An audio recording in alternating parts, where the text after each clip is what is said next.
Chapter 54, containing some particulars relative to the double knock and other matters, among which certain interesting disclosures relative to Mr. Snodgrass and a young lady are by no means irrelevant to this history. The object that presented itself to the eyes of the astonished clerk was a boy, a wonderfully fat boy, habited as a serving lad, standing upright on the mat, with his eyes closed as if in sleep.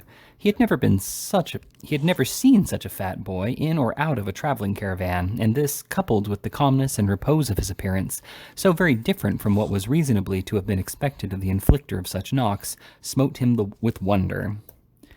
"What's the matter?" inquired the clerk. The extraordinary boy replied not a word, but he nodded once and seemed, to the clerk's imagination, to snore feebly. "Where do you come from?" inquired the clerk. The boy made no sign. He breathed heavily, but in all other respects was motionless. The clerk repeated the question thrice, and receiving no answer, prepared to shut the door, when the boy suddenly opened his eyes, winked several times, sneezed once, and raised his hand as if to repeat the knocking. Finding the door open, he stared about him with astonishment, and at length fixed his eyes on Mr. Loughton's face. "What the heck do you knock in that way for?" inquired the clerk angrily. "Which way?" said the boy in a slow and sleepy voice. "Why, like 40 hackney coachmen," replied the clerk. "Because master said I wasn't to leave off knocking till they opened the door, for fear I should go to sleep," said the boy. "Well," said the clerk, "what message have you brought?" "He's downstairs," rejoined the boy. "Who?" "Master. He wants to know whether you're at home." Mr. Loughton bethought himself at this juncture of looking out of the window. Seeing an open carriage with a hearty old gentleman in it, looking up very anxiously, he ventured to beckon him, on which the old gentleman jumped out directly. "That's your master in the carriage, I suppose," said Loughton. The boy nodded. All further inquiries were superseded by the appearance of old Wardle, who, running upstairs and just recognizing Loughton, passed at once into Mr. Perker's room. "Pickwick," said the old gentleman, "your hand, my boy. Why have I never heard until the day before yesterday of your suffering yourself to be cooped up in jail? And why did you let him do it, Perker?" "I couldn't help it, my dear sir," replied Perker with a smile and a pinch of snuff. "You know how obstinate he is." Of course I do," replied the old gentleman. "I am heartily glad to see him notwithstanding. I will not lose sight of him again in a hurry." With these words, Wardle shook Mr. Pickwick's hand once more, and having done the same by Perker, threw himself into an armchair, his jolly red face shining again with smiles and health. "Well," said Wardle, here are pretty goings on. A pinch of your sniff, Perker, my boy. Never were such times, eh?" "What do you mean?" inquired Mr. Pickwick. "Mean?" replied Wardle. "Why, I think the girls are all running mad. That's no news, you'll say? Perhaps it's not, but it's true for all that." "You have not come up to London, of all places in the world, to tell us that, my dear sir, have you?" inquired Perker. "No, not altogether," replied Wardle, "though it was the main cause of my coming. How's Arabella?" "Very well," replied Mr. Pickwick, "and will be delighted to see you, I am sure." "Black-eyed little jilt," replied Wardle. "I had a great idea of marrying her myself one of these odd days, but I am glad of it, too, very glad." "How did the intelligence reach you?" asked Mr. Pickwick. "Oh, it came to my girls, of course," replied Wardle. "Arabella wrote the day before yesterday to say that she had made a stolen match without her husband's father's consent, and so you had gone down to get it when his refusing it couldn't prevent the match, and all the rest of it. I thought it a very good time to say something serious to my girls, so I said what a dreadful thing it was that children should marry without their parents' consent and so forth, but, bless your hearts, I couldn't make the least impression upon them. They thought it such a much more dreadful thing that there should have been a wedding without bridesmaids, that I might as well have preached to Joe himself." Here the old gentleman stopped to laugh, and having done so to his heart's content, presently resumed, "But this is not the best of it seems. This is only half the love-making and plotting that have been going forward. We have been walking on mines for the last 6 months, and they're sprung at last." "What do you mean?" exclaimed Mr. Pickwick, turning pale. "No other secret marriage, I hope?" No, replied old Wardle. "Not so bad as that, no." "What then?" inquired Mr. Pickwick. "Am I interested in it?" "Shall I answer that question, Perker?" said Wardle. "If you don't commit yourself by doing so, my dear sir." "Well, then, you are," said Wardle. "How?" asked Mr. Pickwick anxiously. "In what way?" "Really," replied Wardle, "you're such a fiery sort of a young fellow that I am almost afraid to tell you. But, however, if Perker will sit between us to prevent mischief, I'll venture." Having closed the room door and fortified himself with another application to Perker's snuff-box, the old gentleman proceeded with his great disclosure in these words. "The fact is that my daughter Bella who married young Trundle, you know—" Yes, we know," said Mr. Pickwick impatiently. "Don't alarm me at the very beginning." My daughter Bella, Emily having gone to bed with a headache after she had read Arabella's letter to me, sat herself down by my side the other evening and began to talk over this marriage affair. "Well, Pa," she says, "what do you think of it?" "Why, my dear," I said, "I suppose it's all very well. I hope it's for the best." I answered in this way because I was sitting before the fire at the time, drinking my grog rather thoughtfully, and I knew my throwing in an undecided word now and then would induce her to continue talking. Both my girls are pictures of their dear mother, and as I grow old I like to sit with only them by me, for their voices and looks carry me back to the happiest period of my life, and make me for the moment as young as I used to be then, though not quite so light-hearted. "It's quite a marriage of affection, Pa," said Bella after a short silence. "Yes, my dear," said I, "but such marriages do not always turn out the happiest." "I question that, mind," interposed Mr. Pickwick warmly. "Very good," responded Wardle. "Question anything you like when it's your turn to speak, but don't interrupt me." "I beg your pardon," said Mr. Pickwick. "Granted," replied Wardle. "I am sorry to hear you express your opinion against marriages of affection, Pa," said Bella, coloring a little. "I was wrong. I ought not to have said so, my dear, either," said I. "I was wrong. I ought not to have said so, my dear, either," said I, patting her cheek as kindly as a rough old fellow like me could pat it. "For your mother's was one, and so was yours." "It's not that I meant, Pa," said Bella. "The fact is, Pa, I wanted to speak to you about Emily."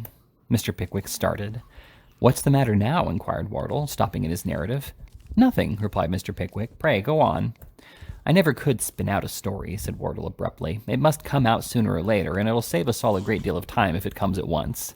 The long and the short of it is, then, that Bella at last mustered up courage to tell me that Emily was very unhappy, that she and your young friend Snodgrass had been in constant correspondence and communication ever since last Christmas, that she had very dutifully made up her mind to run away with him, in laudable imitation of her old friend and schoolfellow, but that having some compunctions of conscience on the subject, inasmuch as I had always been rather kindly disposed to both of them, they had thought it better in the first instance to pay me the compliment of asking whether I would have any objection to their being married in the usual matter-of-fact manner.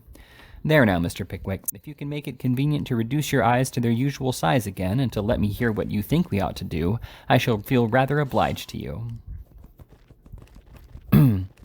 The testy manner in which the hearty old gentleman uttered this last sentence was not wholly unwarranted, for Mr. Pickwick's face had settled down into an expression of blank amazement and perplexity quite curious to behold. "Snodgrass? Since last Christmas?" were the first broken words that issued from the lips of the confounded gentleman. "Since last Christmas," replied Wardle. "That's plain enough, and very bad spectacles we must have worn not to have discovered it before." "I don't understand it," said Mr. Pickwick, ruminating. "I cannot really understand it." "It's easy enough to understand it," replied the choleric old gentleman. "If you had been a younger man, you would have been in the secret long ago. And besides," added Wardle, after a moment's hesitation, "the truth is that, knowing nothing of this matter, I have rather pressed Emily for 4 or 5 months past to receive favorably, if she could — I would never attempt to force a girl's inclinations — the addresses of a young gentleman down in our neighborhood. I have no doubt that, girl-like, to enhance her own value and increase the ardor of Mr. Snodgrass, she has represented this matter in very glowing colors, and that they have both arrived at the conclusion that they are a terribly persecuted pair of unfortunates, and have no resource but clandestine matrimony or charcoal. Now the question is, what's to be done?" "What have you done?" inquired Mr. Pickwick. "I? I mean, what did you do when your married daughter told you this?" "Oh, I made a fool of myself, of course," rejoined Wardle. "Just so," interposed Perker, who had accompanied this dialogue with sundry twitchings of his watch-chain, vindictive rubbings of his nose, and other symptoms of impatience. "That's very natural. But how?" "I went into a great passion and frightened my mother into a fit," said Wardle. "That was judicious," remarked Perker. "And what else?" "I fretted and fumed all next day, and raised a great disturbance," rejoined the old gentleman. "At last I got tired of rendering myself unpleasant and making everybody miserable, so I hired a carriage at Muggleton, and putting my own horses in it, came up to town, under pretense of bringing Emily to see Arabella." "Miss Wardle is with you, then?" said Mr. Pickwick. "To be sure she is," replied Wardle. "She is at Osborne's Hotel in the Adelphi at this moment, unless your enterprising friend has run away with her since I came out this morning." "You are reconciled, then?" said Perker. "Not a bit of it," answered Wardle. "She has been crying and moping ever since, except last night between tea and supper, when she made a great parade of writing a letter that I pretended to take no notice of." "You want my advice in this matter, I suppose," said Perker, looking from the musing face of Mr. Pickwick to the eager countenance of Wardle, and taking several consecutive pinches of his favorite stimulant. "I suppose so," said Wardle, looking at Mr. Pickwick. "Certainly," replied that gentleman. "Well then," said Perker, rising and pushing his chair back, My advice is that you both walk away together, or ride away, or get away by some means or other, for I'm tired of you, and you just talk this matter over between you. If you have not settled it by the next time I see you, I'll tell you what to do." "This is satisfactory," said Wardle, hardly knowing whether to smile or be offended. "Pooh, my dear sir," returned Perker. "I know you both a great deal better than you know yourselves. You have settled it already to all intents and purposes." Thus expressing himself, the little gentleman poked his snuff-box first into the chest of Mr. Pickwick, and then into the waistcoat of Mr. Wardle, upon which they all three laughed, especially the two last-named gentlemen, who at once shook hands again without any obvious or particular reason. "You dine with me today," said Wardle to Perker as he showed them out. "Can't promise, my dear sir, can't promise," replied Perker. "I'll look in the evening, at all events." "I shall expect you at 5, said Wardle. "Now, Joe!" And Joe, having been at length awakened, the two friends departed in Mr. Wardle's carriage, which in common humanity had a dickey behind for the fat boy, who, if there had been a footboard instead, would have rolled off and killed himself in his very first nap. Driving to the George and Vulture, they found that Arabella and her maid had sent for a hackney coach immediately on the receipt of a short note from Emily announcing her arrival in town, and had proceeded straight to the Adelphi. As Wardle had business to transact in the city, they sent the carriage and the fat boy to his hotel, with the information that he and Mr. Pickwick would return together at dinner at 5 o'clock. Charged with this message, the fat boy returned, slumbering as peacefully in his dickey over the stones as if it had been a down bed on watch springs. By some extraordinary miracle, he awoke of his own accord when the coach stopped, and giving himself a good shake to stir up his faculties, went upstairs to execute his commission. Now, whether the shake had jumbled the fat boy's faculties together instead of arranging them in proper order, or had aroused such a quantity of new ideas within him as to render him oblivious of ordinary forms and ceremonies, or, which is also possible, he had proved unsuccessful in preventing his falling asleep as he ascended the stairs, it is an undoubted fact that he walked into the sitting-room without previously knocking at the door, and so beheld a gentleman with his arms clasping his young mistress's waist, sitting very lovingly by her side on a sofa, while Arabella and her pretty handmaid feigned to be absorbed in looking out of a window at the other end of the room. At the sight of this phenomenon, the fat boy uttered an interjection, the ladies a scream, and the gentleman an oath almost simultaneously. "Wretched creature, what do you want here?" said the gentleman, who it is needless to say was Mr. Snodgrass. To this the fat boy, considerably terrified, briefly responded, "Mrs." "What do you want me for?" inquired Emily, turning her head aside. "You stupid creature." "Master and Mr. Pickwick is going to dine here at 5, replied the fat boy. "Leave the room," said Mr. Snodgrass, glaring upon the bewildered youth. No, added Emily hastily. "Bella, dear, advise me." Upon this, Emily and Mr. Snodgrass and Arabella and Mary crowded into a corner and conversed earnestly in whispers for some minutes, during which the fat boy dozed. "Joe," said Arabella at length, looking round with the most bewitching smile, "how do you do, Joe?" "Joe," said Emily, "you're a very good boy. I won't forget you, Joe." "Joe," said Mr. Snodgrass, advancing to the astonished youth and seizing his hand, "I didn't know you before. There's 5 shillings for you, Joe." "I'll owe you 5, Joe," said Arabella, "for old acquaintance' sake, you know." And another most captivating smile was bestowed upon the corpulent intruder. The fat boy's perception being slow, he looked rather puzzled at first to account for this sudden prepossession in his favor, and stared about him in a very alarming manner. At length his broad face began to show symptoms of a grin of proportionately broad dimensions, and then, thrusting half a crown into each of his pockets and a hand and wrist after it, he burst into a horse laugh, being for the first and only time in his existence. "He understands us, I see," said Arabella. "He had better have something to eat immediately," remarked Emily. The fat boy almost laughed again when he heard this suggestion. Mary, after a little more whispering, tripped forth from the group and said, "I am going to dine with you today, sir, if you have no objection." "This way," said the fat boy eagerly. "There is such a jolly meat pie." With these words, the fat boy led the way downstairs, his pretty companion captivating all the waiters and angering all the chambermaids as she followed him into the eating-room. There was the meat pie of which the youth had spoken so feelingly, and there was, moreover, a steak, and a dish of potatoes and a pot of porter. "Sit down," said the fat boy. "Oh, my eye, how prime! I am so hungry." Having apostrophized his eye, in a species of rapture, 5 or 6 times, the youth took the head of the little table, and Mary seated herself at the bottom. "Will you have some of this?" said the fat boy, plunging into the pie up to the very ferrules of the knife and fork. "A little, if you please," replied Mary. The fat boy assisted Mary to a little, and himself to a great deal, and was just going to begin eating when he suddenly laid down his knife and fork, leaned forward in his chair, and letting his hands with the knife and fork in them fall on his knees, said very slowly, "I say, how nice you look." This was said in an admiring manner, and was so far gratifying, but still there was enough of the cannibal in the young gentleman's eyes to render the compliment a double one. "Dear me, Joseph," said Mary, affecting to blush, "what do you mean?" The fat boy, gradually recovering his former position, replied with a heavy sigh, and remaining thoughtful for a few moments, drank a long draught of the porter. Having achieved this feat, he sighed again, and applied himself assiduously to the pie. "What a nice young lady Miss Emily is," said Mary, after a long silence. The fat boy had by this time finished the pie. He fixed his eyes on Mary and replied, "I knows a nicerer." "Indeed," said Mary. "Yes, indeed," replied the fat boy with unwonted vivacity. "What's her name?" inquired Mary. "What's yours?" "Mary."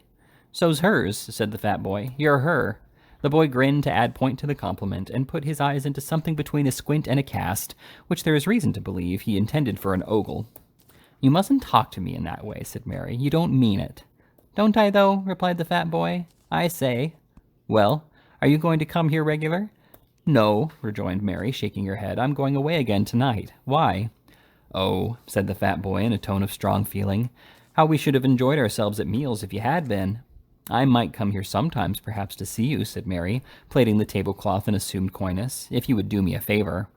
The fat boy looked from the pie dish to the steak, as if he thought a favor must be in a manner connected with something to eat, and then took out one of the half-crowns and glanced at it nervously. "Don't you understand me?" said Mary, looking slyly in his fat face. Again he looked at the half-crown and said faintly, "No." "The ladies want you to not say anything to the old gentleman about the young gentleman having been upstairs, and I want you to." "Is that all?" said the fat boy, evidently very much relieved as he pocketed the half-crown again. "Of course I ain't going to."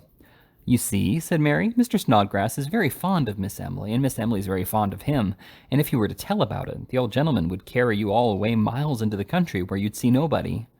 "Oh, no, I won't tell," said the fat boy stoutly. "That's a dear," said Mary. "Now it's time I went upstairs and got my lady ready for dinner." "Don't go yet," urged the fat boy. "I must," replied Mary. "Goodbye for the present." The fat boy, with elephantine playfulness, stretched out his arms to ravish a kiss, but as it required no great agility to elude him, his fair enslaver had vanished before he closed them up again, upon which the apathetic youth ate a pound or so of the steak with a sentimental countenance and fell fast asleep. There was so much to stay upstairs, and there were so many plans to concert for elopement and matrimony in the event of old Wardle continuing to be cruel, that it wanted only half an hour of dinner when Mr. Snodgrass took his final adieu.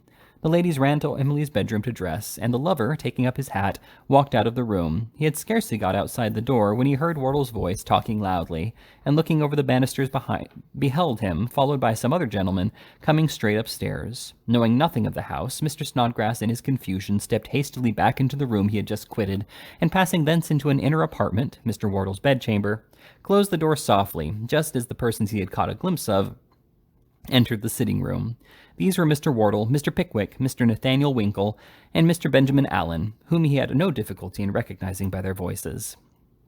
"Very lucky I had the presence of mind to avoid them," thought Mr. Snodgrass with a smile, and walking on tiptoe to another door near the bedside, "this opens into the same passage, and I can walk quietly and comfortably away." There was only one obstacle to his walking quietly and comfortably away, which was that the door was locked and the key gone. "Let us have some of your very best wine today, waiter," said old Wardle, rubbing his hands. "You shall have some of the very best, sir," replied the waiter. "Let the ladies know we have come in." "Yes, sir." Devoutly and ardently did Mr. Snodgrass wish that the ladies could know he had come in. He ventured once to whisper, "Waiter," through the keyhole, but the probability of the wrong waiter coming to his relief flashed upon his mind, together with a sense of the strong resemblance between his own situation and that in which another gentleman had been recently found in a neighboring hotel, an account of whose misfortunes had appeared under the head of police in that morning's paper. He sat himself on a portmanteau and trembled violently. "We won't wait a minute for Perker," said Wardle, looking at his watch. "He is always exact. He will be here in time if he means to come, and if he does not, it's of no use waiting. Ha! Arabella!" "My sister!" exclaimed Mr. Benjamin Allen, folding her in a most romantic embrace. "Oh, Ben, dear, how you do smell of tobacco," said Arabella, rather overcome by this mark of affection. "Do I?" said Mr. Benjamin Allen. "Do I, Bella? Well, perhaps I do." Perhaps he did, having just left a pleasant little smoking party of 12 medical students in a small back parlor with a large fire. "But I am delighted to see you," said Mr. Ben Allen. "Bless you, Bella." "There," said Arabella, bending forward to kiss her brother. "Don't take hold of me again, Ben, dear, because you tumble me so." At this point of the reconciliation, Mr. Ben Allen allowed his feelings and the cigars and porter to overcome him, and looked round upon the beholders with damp spectacles. "Is nothing to be said to me?" cried Wardle, with open arms. "A great deal," whispered Arabella, as she received the old gentleman's hearty caress and congratulation. "You are a hard-hearted, unfeeling, cruel monster." "You are a little rebel," replied Wardle in the same tone, "and I am afraid I shall be obliged to forbid you the house. People like you, who get married in spite of everybody, ought not to be let loose on society. But come," added the old gentleman aloud, "here's the dinner. You shall sit by me. Joe, why, dang the boy, he's awake." To the great distress of his master, the fat boy was indeed in a state of remarkable vigilance, his eyes being wide open and looking as if they intended to remain so. There was an alacrity in his manner, too, which was equally unaccountable. Every time his eyes met those of Emily or Arabella, he smirked and grinned. Once, Wardle could have sworn he saw him wink. This alteration in the fat boy's demeanor originated in his increased sense of his own importance, and the dignity he acquired from having been taken into the confidence of the young ladies. And the smirks and grins and winks were so many condescending assurances that they might depend upon his fidelity. As these tokens were rather calculated to awaken suspicion than allay it, and were somewhat embarrassing besides, they were occasionally answered by a frown or shake of the head from Arabella, which the fat boy, considering his hints to be on his guard, expressed his perfect understanding of by smirking, grinning, and winking with redoubled assiduity. "Joe," said Mr. Wardle, after an unsuccessful search in all his pockets, "is my snuff-box on the sofa?" "No, sir," replied the fat boy. "Oh, I recollect. I left it on my dressing-table this morning," said Wardle. "Run into the next room and fetch it." The fat boy went into the next room, and having been absent about a minute, returned with the snuff-box and the palest face that ever a fat boy wore. "What's the matter with the boy?" exclaimed Wardle. "Nothing's the matter with me," replied Joe, nervously. "Have you been seeing any spirits?" inquired the old gentleman. "Or taking any?" added Ben Allen. "I think you're right," whispered Wardle across the table. "He is intoxicated, I'm sure." Ben Allen replied that he thought he was, and as that gentleman had seen a vast deal of the disease in question, Wardle was confirmed in an impression which had been hovering about his mind for half an hour, and at once arrived at the conclusion that the fat boy was drunk. "Just keep your eye upon him for a few minutes," murmured Wardle. "We shall soon find out whether he is or not." The unfortunate youth had only interchanged a dozen words with Mr. Snodgrass, that gentleman having implored him to make a private appeal to some friend to release him, and then pushed him out with the snuff-box, lest his prolonged absence should lead to a discovery. He ruminated a little with a most disturbed expression of face, and left the room in search of Mary. But Mary had gone home after dressing her mistress, and the fat boy came back again more disturbed than before. Wardle and Mr. Ben Allen exchanged glances. "Joe," said Wardle. "Yes, sir. What did you go away for?" The fat boy looked hopelessly in the face of everybody at the table, and stammered out that he didn't know. "Oh," said Wardle, "you don't know, eh? Take this cheese to Mr. Pickwick." Now, Mr. Pickwick, being in the very best health and spirits, had been making himself perfectly delightful all dinner-time, and was at this moment engaged in an energetic conversation with Emily and Mr. Winkle, bowing his head courteously in the emphasis of his discourse, gently waving his left hand to lend force to his observations, and all glowing with placid smiles. He took a piece of cheese from the plate and was on the point of turning round to renew the conversation, when the fat boy, stooping so as to bring his head on a level with that of Mr. Pickwick, pointed with his thumb over his shoulder and made the most horrible and hideous face that was ever seen out of a Christmas pantomime. "Dear me," said Mr. Pickwick, starting. "What a very... Huh?" He stopped, for the fat boy had drawn himself up and was, or pretended to be, fast asleep. "What's the matter?" inquired Wardle. "This is such an extremely singular lad," replied Mr. Pickwick, looking uneasily at the boy. "It seems an odd thing to say, but upon my word I am afraid that at times he is a little deranged." "Oh, Mr. Pickwick, pray don't say so," cried Emily and Arabella both at once. "I am not certain, of course," said Mr. Pickwick, amidst profound silence and looks of general dismay, "but his manner to me this moment really was very alarming." "Oh!" ejaculated Mr. Pickwick, suddenly jumping up with a short scream. "I beg your pardon, ladies, but at that moment he ran some sharp instrument into my leg. Really, he is not safe." "He's drunk," roared old Wardle passionately. "Ring the bell. Call the waiters. He's drunk." "I ain't," said the fat boy, falling on his knees as his master seized him by the collar. "I ain't drunk." "Then you're mad. That's worse. Call the waiters," said the old gentleman. "I ain't mad. I'm sensible," rejoined the fat boy, beginning to cry. Then what the heck did you run sharp instruments into Mr. Pickwick's legs for?" inquired Wardle angrily. "He wouldn't look at me," replied the boy. "I wanted to speak to him."